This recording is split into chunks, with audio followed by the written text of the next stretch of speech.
I'm going to loop around to one of the questions I glossed over very quickly, which is what makes a piece of merch creative? What sort of process should bands go through if they're trying to think of how do I make my merch more interesting? I feel like it comes down to, regardless of whether or not you follow them, understanding of trends and how they are going at a certain time. Like, for example, right now, the 90s are coming back. Baggy clothes, very, I don't want to say sloppily put together, but sloppily put together shoes. Whether or not you subvert the trend, it's important to understand what the culture wants and needs at a certain point. Because even if a trend is popular, the culture as a whole may be done with it. And it's important to know when to search for the new thing and when to try and follow the wave in a palatable sense. I'm always on the page of, if you start to, as soon as you recognize something as a trend, don't do it. Don't. It's no longer a thing. Oh, I'm on the same page, but a lot of these fuckers out here, respectfully, are consumers. Yeah, and it's important to know what the consumer wants if you want to sell. Yeah, they're already going to be buying so many other people who are well established in that trend. So, as you said, subvert. Your goal then should be look at what the trend is, what's happening, and try to do a subversion of what the trend is, because by the time you recognize a trend, it's already too late. If you're not part of the deep culture, you are not hopping on the wave. You're just going to look like a has-been. It's like a lot of these real trends that a lot of bands are doing. By the time you recognize it's a trend on social media to do this thing as a band, it's not going to get you any views because there's been all these other bands that have been doing the same thing for 3 months already. On social media, that's true, but not all trends have the same half-life. For instance, trends of media technology tend to stick around for a while because if you're going to, for instance, culturally, if we're going to revive vinyl, that doesn't mean vinyl's going to come back in phase for a year and then be gone. It means everybody's going out and buying a record player. It means this is going to be around. Oh yeah, there's certain things that are the new equivalent of the white logo t-shirt. They're just the staple of what you kind of really need to do once you're a higher level artist, which vinyls, yeah, if you're a higher level artist, you need to be doing vinyls because even if you're any level, it's just really hard to get vinyls printed at this point. But in a conversation about trends and creative merchandise, partly what I'm thinking about is VHS is a trend that's, I don't know how thoroughly it's been identified, but Gen Z is coming to dominate cultural discourse.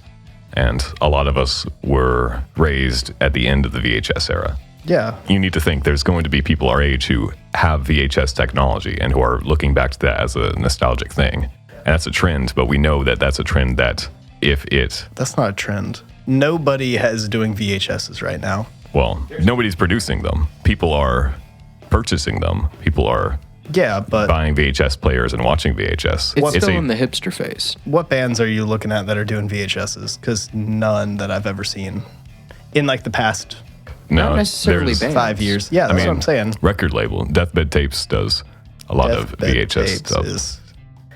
That's that lo-fi everything. They're not mainstream. VHS is lo-fi. That's why we don't use VHS. No, I'm saying the record label is. We're also citing underground bands. It doesn't matter how popular they are. Yeah, I'm saying if we're talking trending. VHSs aren't trending right now. They will be with the way baggy clothes are in right now. They're not trending, quote unquote. VHS fuzz is definitely in the popular trend right now. Analog horror, you've got it in a lot of ads for Nike, you've got it for Vans, you've got it for Puma, you've got it for a couple different brands. They're adding the VHS grain, that kind of spottiness that pops up randomly on the screen. It's not necessarily VHS, but that is the easiest way to achieve that grain. Yes, VHS aesthetics are trendy, VHSs themselves are not trendy. It is very expensive to obtain something that can play VHS. It is expensive if you want a good one. I'm just on the whole thing, yeah. That's a creative outlet right now because it's not like vinyl, it's not like cassettes. It's in the neutral ground between the two. Or neutral ground right after, before DVDs and all that. So it's it's not a trendy thing at all. It is new retro. I think Connor is half right. The VHS vibe is in. Yes. VHS themselves is not because of how hard it is to find a VHS player and to produce VHS tapes. VHSs, there's nobody currently who are producing at a massive scale VHS tapes. Yes. So there's no way for artists at a larger scale to get VHSs pre-burned. You need to find like a niche website to get the VHSs burned for you. If not, you have to do what we're trying to do, where you sit down and run it through the tape, because you have to sit there for the entire duration of the video to burn it. And so independent people can do that pretty easily, like 45 minutes for an album, hour. You sit there for an hour, you get one. You sit there for another hour, you get two. Smoke a bowl, go play video games, set a timer for 45 minutes, come back and put a new one It's in. very time consuming. There's not a market for it, which is why it's not a relevant thing right now. But yeah, VHSs are not a trend. VHS or analog aesthetic is a trend. That's not VHS aesthetic. Analog and VHS, they're the same medium, but VHS is a method of having analog. It's like the hierarchy. It's digital versus saying a DVD is the same as saying digital. No, digital is what a DVD is. DVD isn't. Yeah. I agree. However, I think VHS and analog are in a way synonymous at this point because they are so far removed from the culture at the current moment in the way of life. Analog's in the culture, VHS isn't. Well, No, that's what I'm saying. They are held in the same vein, but it is not the same for people who understand what VHS is. However, it's kind of the same thing if you looking at it from the outside. If we're talking about merchandise, I'm going to need to interject because analog is another term that I think is helpful to. Analog literally means anything that stands in as a representation of something else. So if we're talking about analog media, like analog audio, it's an electrical signal emulates a sound wave. In video, I can't talk about the mechanics of video because I'm not a cinematographer, but it's the same thing. There's physical particles emulating light. Digital is fundamentally different because it's binary. It's binary, yeah. It's a mathematical abstraction of the thing. So there's several different kinds of analog, and VHS is one kind. But the look of VHS and the look of film are very different. VHS is, for instance, notably lower fidelity. It's much worse at capturing what people see, which is why it was... Yeah, film isn't the same as VHS. That's what I said. Okay, I was just making sure. Yeah. Yeah, so as I said, VHSs are not a trending thing. Is the moral of my story. That's why that is a creative method I can give my definition of trend. You can. Let's hear it. Again, trending in the sense of social media trending is not what I'm talking about. That's the only trending in modern age. It's no. One use of the word trend is to be the subject of many posts on a social media site. Other definition is to change or develop in a general direction, which is also related to the use of the word as a noun, which is a general direction in which something is developing and changing. Oh yeah, with both of those, I would say it's not trending. So you're saying the medium of VHS is not, again, I'm speaking socially, it's not socially changing at all right now. Yes. I disagree with that. I think it is... which kind of thing behind VHS? I think it's changing in the sense that it is coming slowly back into cultural consciousness. There are more and more discussions about how nostalgic VHS is. The understanding of VHS as one of the shittiest visual mediums we've ever come up with is warping into a kind of nostalgia. I call that a trend, a change in the direction of this technology. So it is not a fad. It's not trending in the social media sense, but there is a trend around VHS that is worth paying attention to. That's what I mean when I say trending. Does that make sense? Yes. I think I'm going to have to take the fence sitter position. I don't think... Nobody's making new VHS players. Old VHS players eat your VHS tapes about 25% of the time. And that's why they're not a thing. Because until people start remaking them, they're not a thing. VHSs weren't made after VHS players weren't being made. Vinyls were made after vinyl players stopped being made, and then vinyl players started being made again because vinyls were still a popular thing. That's not the same case with VHSs. The re-interest in vinyl as a medium, it started with the secondhand market, vinyls that were manufactured before the death of vinyl. I believe that the VHS revival, whenever it comes full force, is going to start with the VHS secondhand market. I don't think when VHS technology is manufactured has anything to do with how in public consciousness it is. Yes. As a person who works in selling secondhand items, I've never had someone ask about VHSs. I haven't even really sold any VHSs, and we have them in the shop, just no one buys them because they're not really a thing to buy. There are cultures who buy them, but that doesn't mean the culture is like a trending culture. It has potential to eventually be, I'd say in the next few years, because we'll hit like the loop around that vinyls hit. But right now, that is not the case. There's nobody I watch, nobody I follow, know anything, who uses VHSs. And I watch a lot of analog like people. VHSs aren't the thing they use. They use other stuff through VHS because it's easier to put a digital system into an analog system than it is to actually run a VHS into a already analog system. Yeah. It just doesn't make sense to use them, so nobody uses them.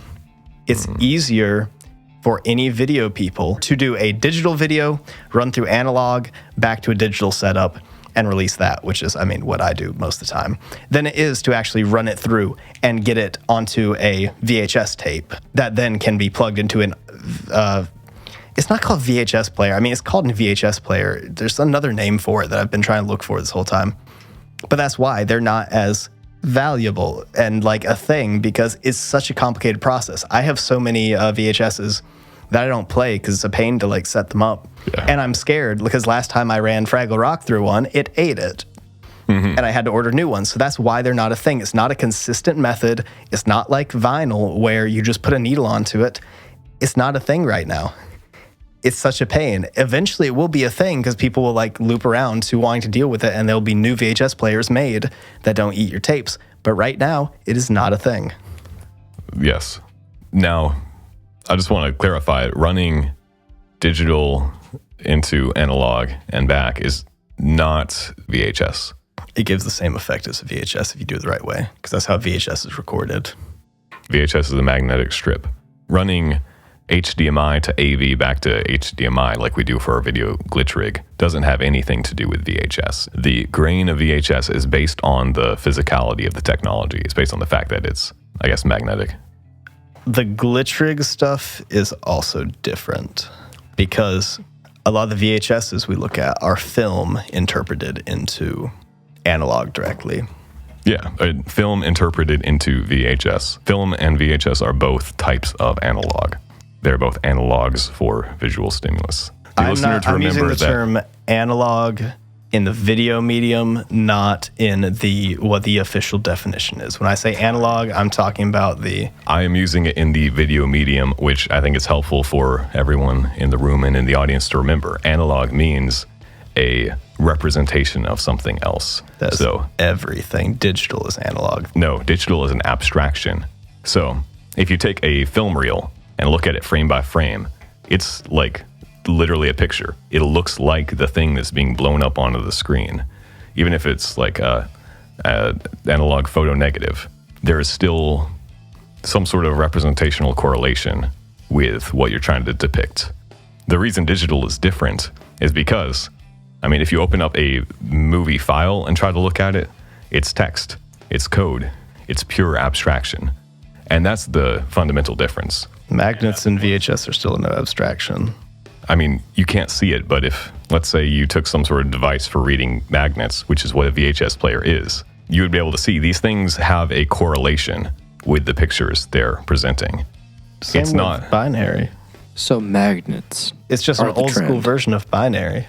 It's the same thing. It's just magnets are the equivalent. So if you knew how to read binary, you'd be able to tell the correlation. They're the same abstraction. If we're using analog, that's why I don't like using analog in a technical term. I like using it in a abstract term because everything, you can tell a correlation between the information given and the other information. You're not seeing, I know you disagree, but that doesn't mean it's not right. Well, I want to go back to the thing you said, because if you can read binary, and you read the binary code to a film file, then you're not going to be able to make sense of it even then. You need to read that, and then you're going to get the code version. It's the same thing, just with more steps.